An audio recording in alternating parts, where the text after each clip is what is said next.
take 3 because my microphones are crap. If anyone wants to ship me some nice Rode microphones, I'm open to that. Now I've been here cleaning because I'm avoiding work, eating licorice, drinking thirst trap.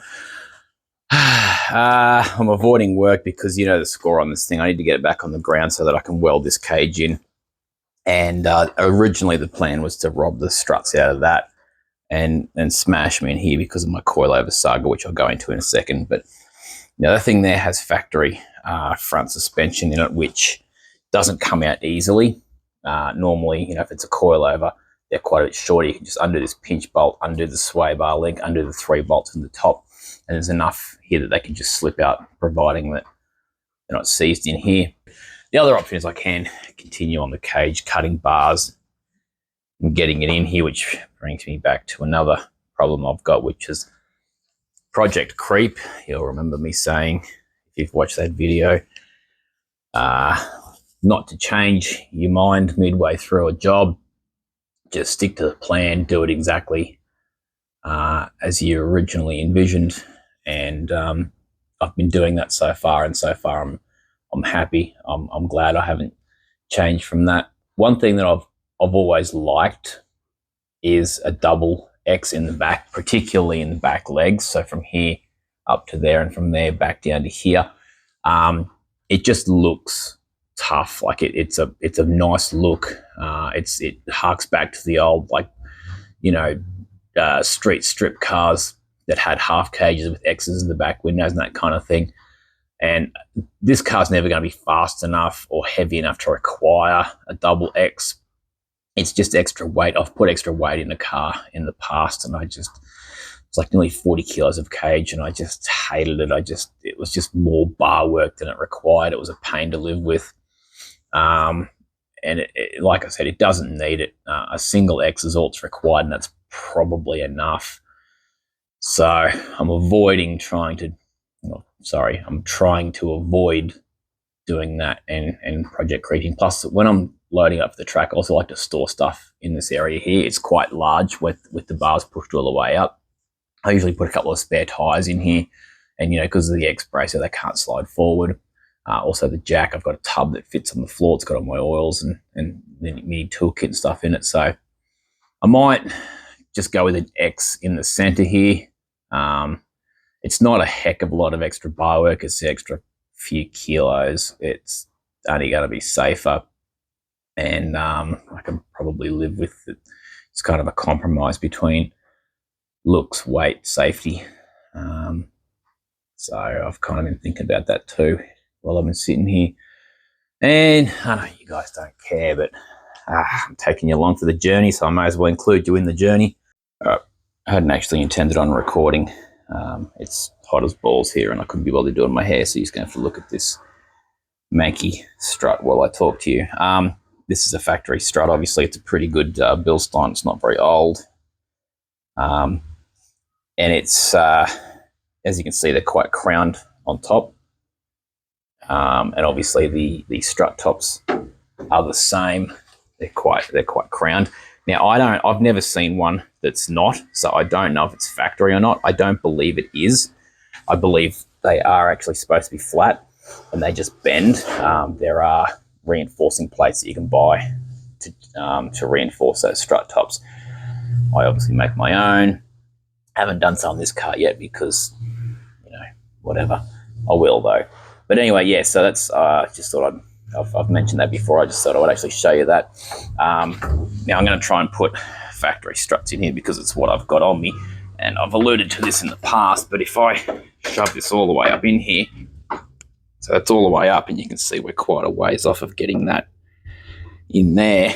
And this is already almost at maximum. It goes down like a tiny bit more, but that's basically it there. And you can't pry this down low enough to get that spring in without compressing the spring. This is obviously all only finger tight because it's what we do around here. So I'm just going to pop this off the ball joint and drop it down over here, put the strut in, and then hammer it on. And then it's a real struggle to get that ball joint lined up again because everything wants to do this. So yeah, I'm going to struggle away at this, get this strut in here so I can get the front end back down. And then I have a decision to make in regards to the rear axle, because this is the rear axle that's going in the car, but it's been lowered quite significantly to match the coilovers, and I'm putting factory springs back in, so the whole thing's going to sit like this, which completely eliminates what I'm actually trying to do here, which is to get it, you know, level on the ground. All right, it's back down on its ground. Its ground? The ground? Whatever. It's kind of weird seeing it down here, or actually up there, but anyway, I've got it on some pieces of timber at the back there to level it up, and it's got some chocks under the wheels because it's got no brakes currently. But anyway, now that it's back down again, this door was 7 drums with it before, and it opens nicely now. Hatch always did. It was just a bit stiff because it had that seal half pulled out the top there, but it's, you know, all good. And this door here was always pretty good.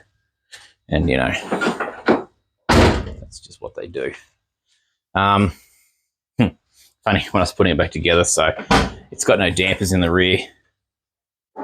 And actually, you probably see it over there in the mirror. Look, we can just...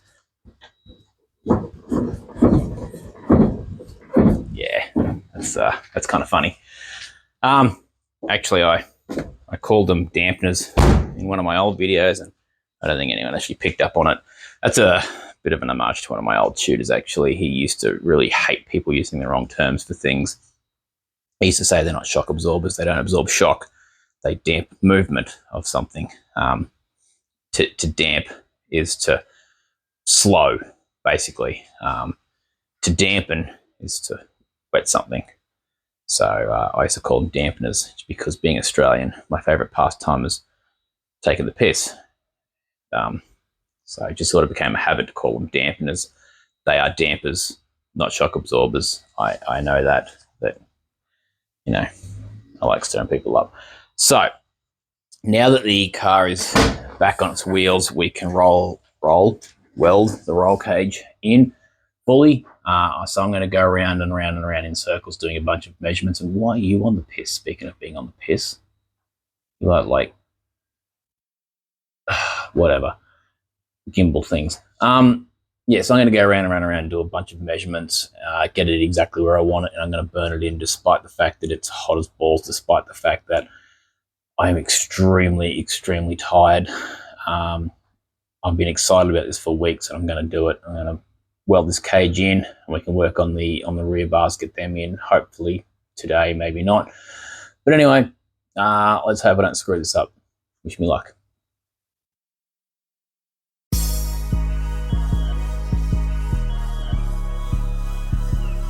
Magnificent.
All right, welcome back in.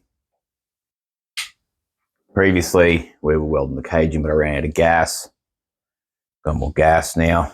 I was welding that footing over there, and it was doing funky things and acting like, you know, had no gas. Checked the gauge, sure enough, out of freaking gas.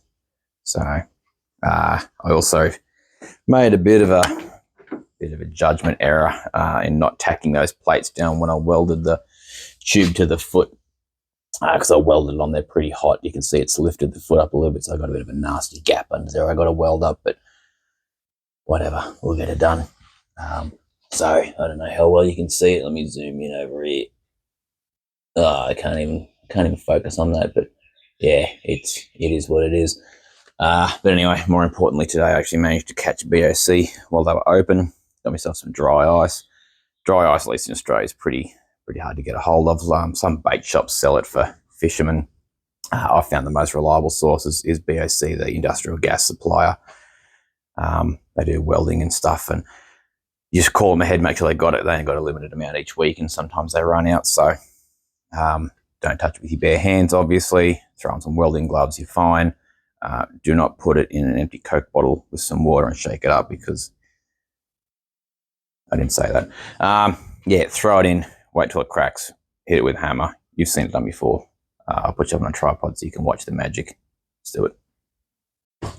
All right. You're obviously in the boot.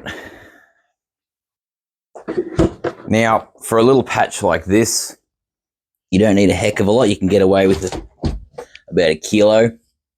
Drama is if you throw 1 kilo in there, you've got to make sure that before it cracks up too much, you take your kilo out and throw it on the other side. Otherwise, it gets contaminated with the stuff and doesn't work as well inside. It's not as cold, and it takes a lot longer on the other side. So, yeah, so put it on, let it crack up all nice and good, then heave it over to the other side, and then bust this out and clean it out. And then if you got some more, then bring some ice back over. Let me get some welding gloves before I get too keen here. We got the old boys.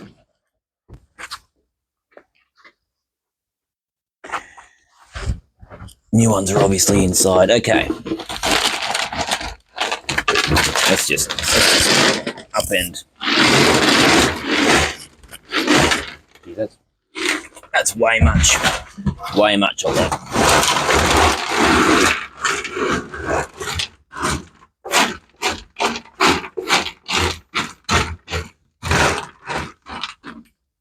Yeah, maybe a little bit more.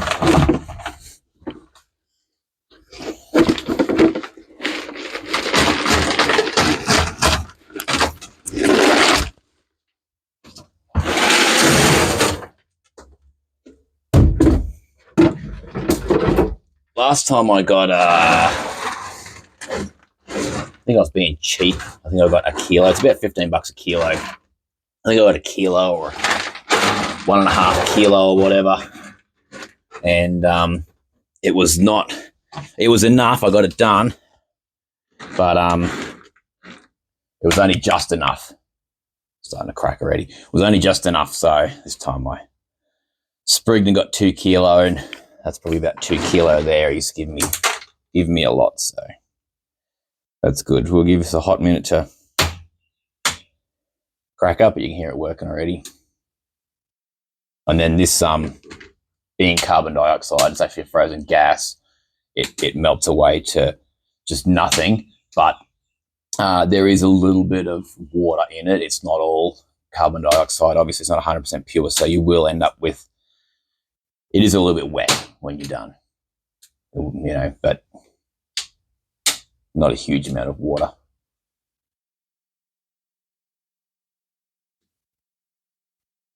We bored yet? Kind of like paint drying, isn't it? Let's fast forward this bit, eh?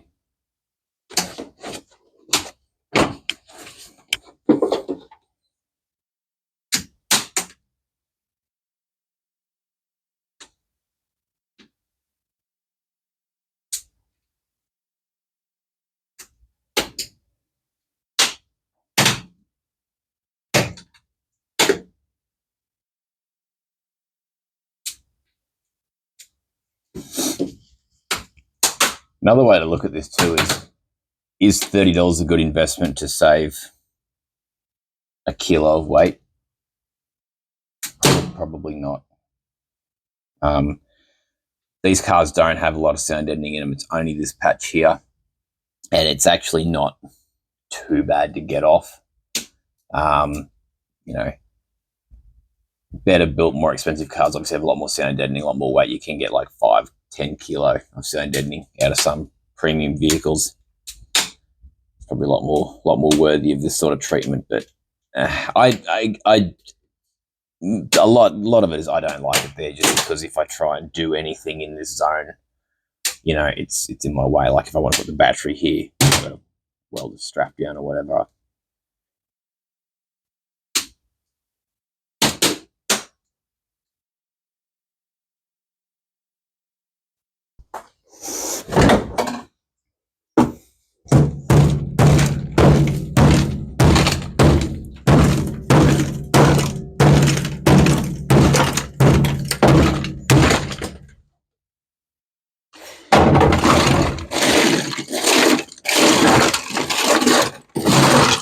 That's how it should go. I don't know if you can see that or not, but it all just broke up. Now, you remember me saying that these plastic caps here, it sticks to them like absolute craziness, and that's probably about the best you'll get on those drain caps. So, oh, I got that one clean.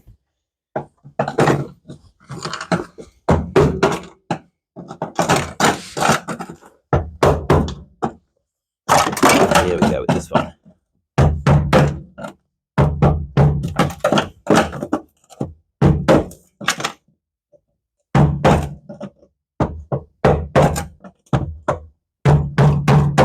Probably covering my microphone here. Apologies for that. Yeah, that's probably about the extent of how good I'm going to get that one.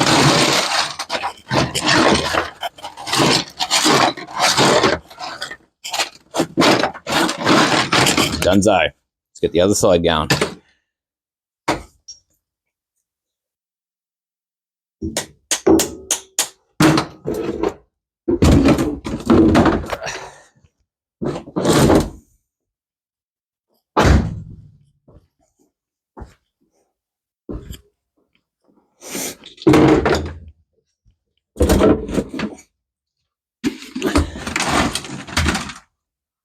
Save the rest of this for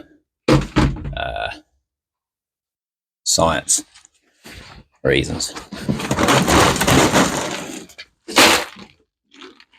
Maybe cocktails.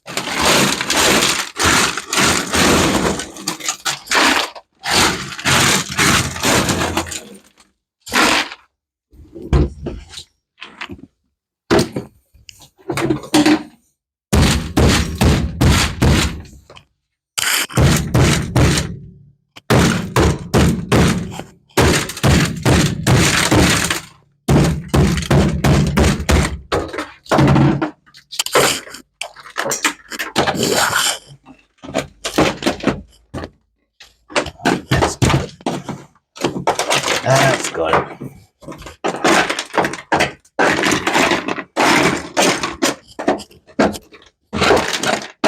Again, there's a drain cap there. That's why that one's stuck.